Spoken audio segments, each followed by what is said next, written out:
بسم الله الرحمن الرحيم. الحمد لله والصلاة والسلام على رسول الله صلى الله عليه وسلم وعلى آله و صحبه اجمعین. اما بعد، دوستای عزیز، درس امروز ما و شما توحید در تعظیم هست و تعظیم، بسم الله الرحمن الرحیم، تعظیم در لغت به معنای بزرگ پنداشتن هست. بزرگ پنداشتن، جلال و عظمت و عزت دادن است.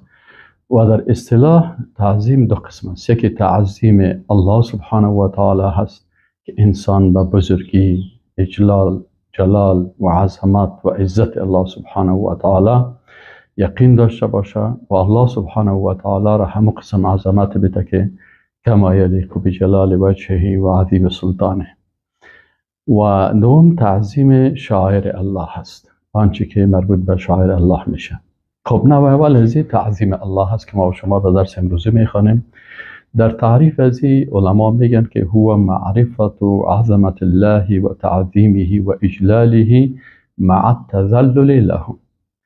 تعظیم الله را چه قسم تعریف میکنن؟ تعریف میشه که میگه هو معرفت و عظمت الله. اول باید عظمت الله را بشناسی که الله ذات هست بسیار دارای عظمت، مشابهت با مخلوق نداره در ذاتش و در صفاتش و در افعالش و در احکامش.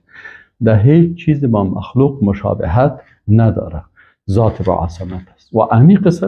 هیچ مخلوق با او مشابهت کرده نمیتونه. این معرفت عظمت الله هست. مخلوق یک چیز ضعیف هست، عاجز است، بیچاره هست، ناتوان هست.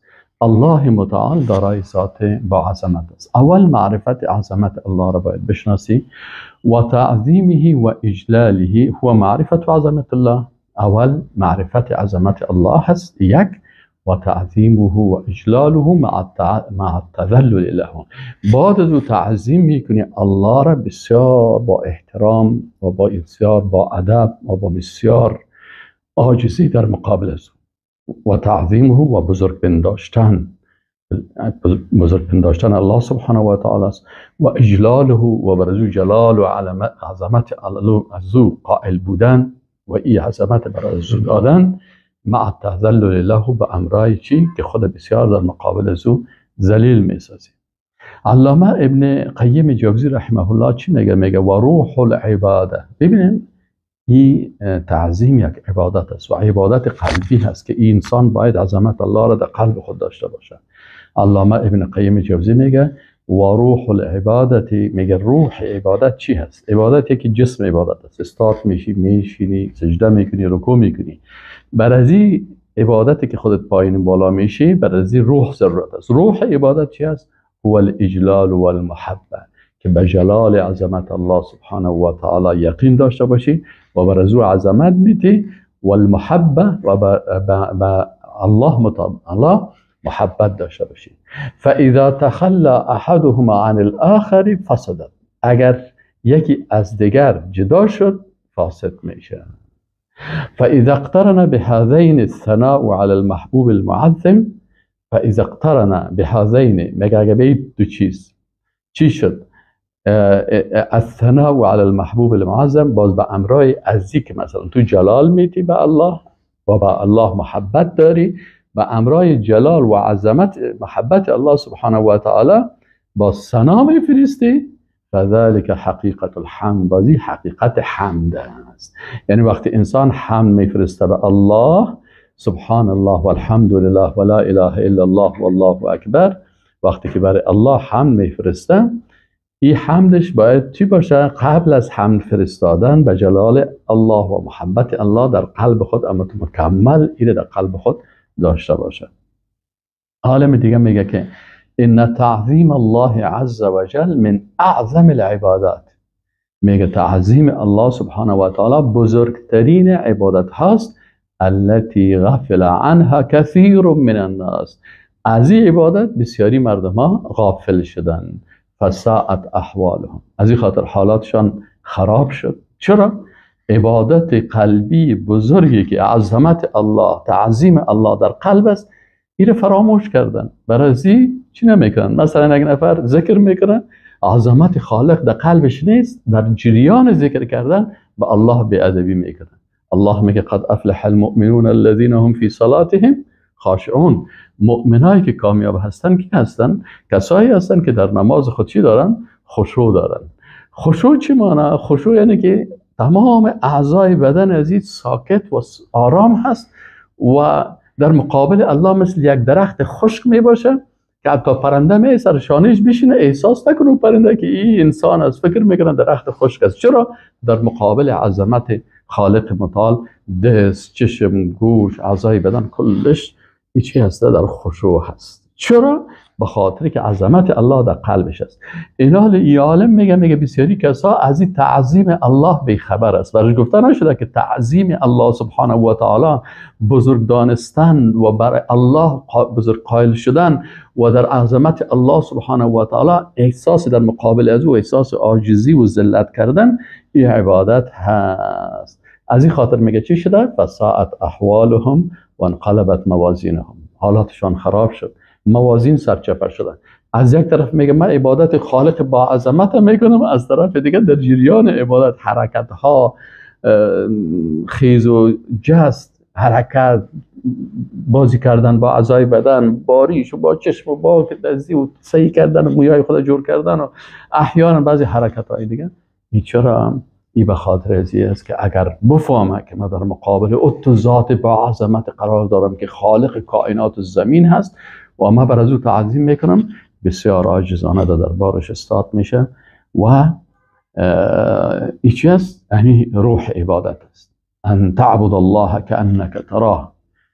تو ذات با عظمت مثل که میبینی تو عبادت بکنی. فإن لم تكن تراه، و اگر دور دیدن نمیتونی فإنه یراک. رسول الله صلی الله علیه و سلم میگه که او خود تو را میبینه، او تو ذات با جلال و عظمت تو را میبینه. در مقابلش چی باید بکنی؟ در مقابلش باید بسیار عاجز و بسیار شکسته باشی. میگه از این خاطر کسایی که نمیفهمن حالاتشان تغییر کردن، میزانها پیششان سرچپه شدن و شیطانها و تلاعبت بهم الشیاطین والاهواء والانفس الاماره بالسوء. میگه از این خاطر این مردم ها حالتشان خراب شده. چرا؟ تعظیم الله نیز در قلبشان، موازینشان میزانها سرچپه شدن و شیطان ها به اینا بازی کردن و خواسته های نفس و آرزوهای نفس و نفس اماره به سو سر از اینا غلبه کردن. از این خاطر زیاد کوشش میکنن که وقتی این موضوعات بحث میشه زیادتر سر جنجالی گپا میکنن، یعنی خود بسیار آدم خوب. نه خیر، اگر تعظیم الله را پیدا کردی خلاص عاجزی بندگی واقعی برای الله میکنیم. فالتوحید الذی هو رأس الامر. میگه او توحیدی که اساس امور است چی است؟ هو الاصل فی تعظیم الله عز وجل. او اصل است در چی؟ در تعظیم الله سبحانه و تعالی. یعنی عبادت خودش چی است؟ عبادتی است که انسان باید شکسته باشه، مثل در کوی یک سرک جور میکنن که در سر از سرک موتر میره و حیوانات میره. چی میره؟ این سرک وقتی که میگه طریق معبد، یعنی زمین هموار شده. اینا وقتی که ما عبادت میکنیم، عبادت یعنی اظهار عاجزی، بیچارگی، ضعف، ذلت در مقابل ذات با عظمت. اینا اصل امر چی است؟ توحید است. اساس توحید چی است؟ او تعظیم الله سبحانه و تعالی. الله عز وجل اعظم من ان یعبد معه غیره. الله سبحانه و تعالی بسیار ذات با عظمت است که به امرای از او باز کسی دیگه عبادت و اطاعت نمیشن.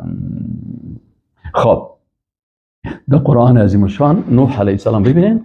نوح علیه السلام برای امت برای کسایی که دعوت میکرد در دنیا چی میگفت؟ ما لکم لا ترجون لله وقارا. شما را چی شده این مردم؟ شما را چی شده که به الله وقار؟ یعنی عبدالله بن عباس رضی الله عنهما میگه که ما لکم لا تعظمون الله حق تعظیمه. نوح علیه السلام برای مردم چی میگه؟ برای اسلام ما لکم، شما را چی شده لا ترجون لله وقارا، که شما برای الله سبحانه و تعالی امید وقار ندارین، وقار برای الله نمیدین. عبدالله بن عباس رضی الله عنهما این تفسیر میکنه، میگه که یعنی نوح علیه السلام برای اسلام میگه که ما لکم، شما را چی شده لا تعظمون الله حق عظمته، چرا برای الله به حق عظمتش تعظیم نمیکنین؟ وقتی که به الله تعظیم بکنیم باز چی میشه؟ باز دیگه به مخلوقات عبادت نمیکنیم، اطاعت مخلوقات که مخالف اطاعت الله باشه او را نمیکنیم.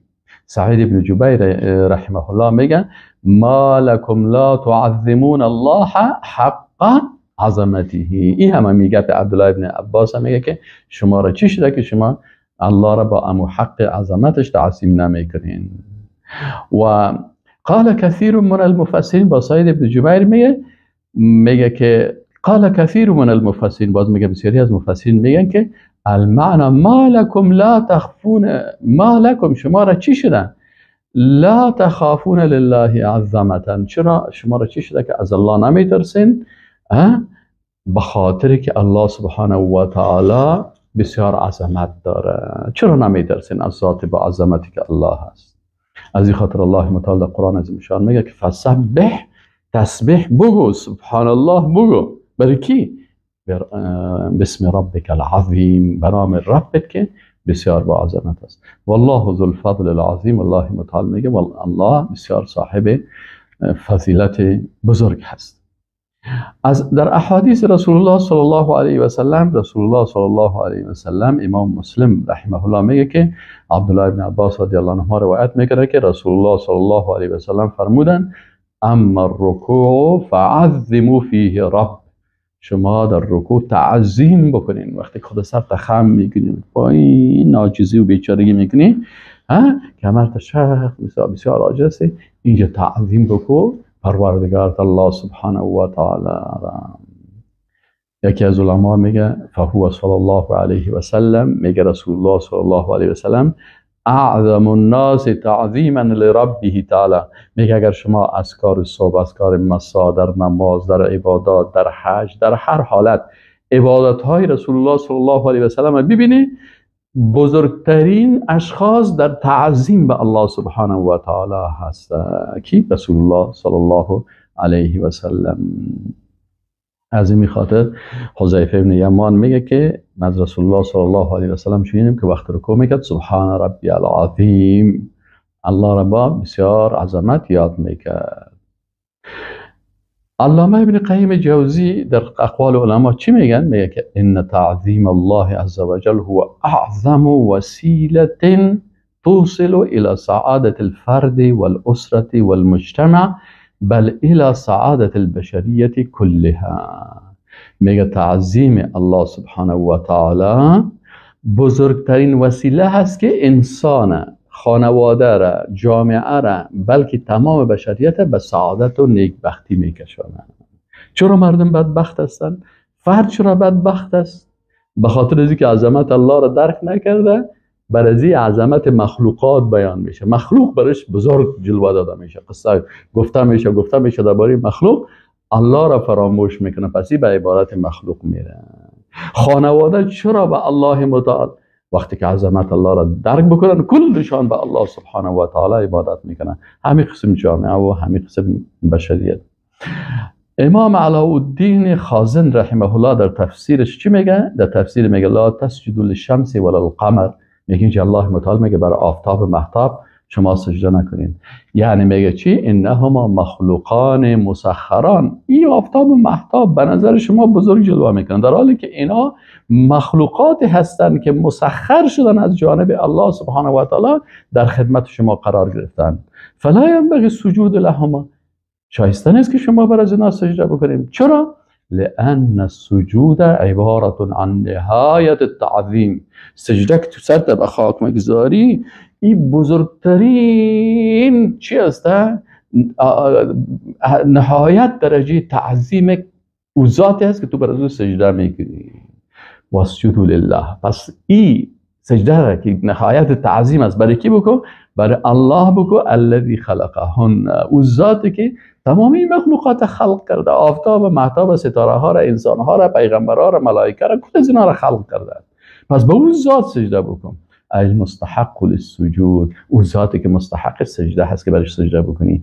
و تعظیم، المستحق للسجود و تعظیم، یعنی مستحق برای سجده و تعظیم هو الله، الله سبحانه و تعالی است. خالق اللیل و النهار و الشمس و القمر، که او خلق کننده چی است؟ شب، روز، آفتاب، مهتاب، خلق کننده کل از اینا الله هست. ذات با عظمت او هست. علامه الجزائری میگه که و ما قدر الله حق قدره، در تفسیر ازی میگه که آیت شریف است و ما قدر الله حق قدره ای ما عظم لله حق عظمته. اینا میگه با الله عظمت تعظیم نکردن همون قسمی که حق عظمت الله هست.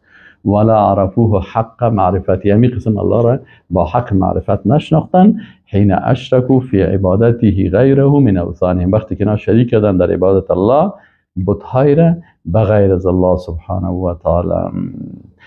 از این خاطر که از علما در خلاصه چی میگن؟ میگه و علی قدر المعرفت یکون تعظیم الرب تعالی فی القلب.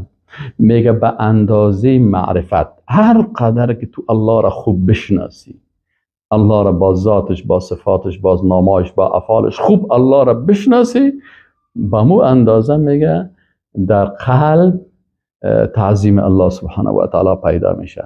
و اعرف الناس به، بهترین کسایی که زیاد الله را میشناسن اشدهم تعظیما له و اجلالا، اونا بسیار به الله تعظیم و اجلال میکنن و محبتا و طاعتا و عبادتا و محبت و طاعت و عبادت میکنن به اندازه شناخت الله. از این خاطر دشمنای الله و مشرکین و بیدینا زیاد کوشش میکنن که در ذهن انسان مخلوقات عظمت بدن. وقتی که برای عظمت مخلوقات دادن، باز مردم برای اونها تعظیم میکنن، پیروایشن. و انسان موحد همیشه از الله، از عظمت الله، والله الذی لا اله الا هو الملك القدوس السلام المؤمن المهيمن العزيز الجبار المتكبر. سبحان الله، این صفات عالی که الله دارد، صفات با عظمت، افعال با عظمت، ذات با عظمت، بناء تعظیم الله سبحانه و تعالی را انسان به اندازه شناخت الله میکنه. و السلام علیکم و رحمت الله و برکاته.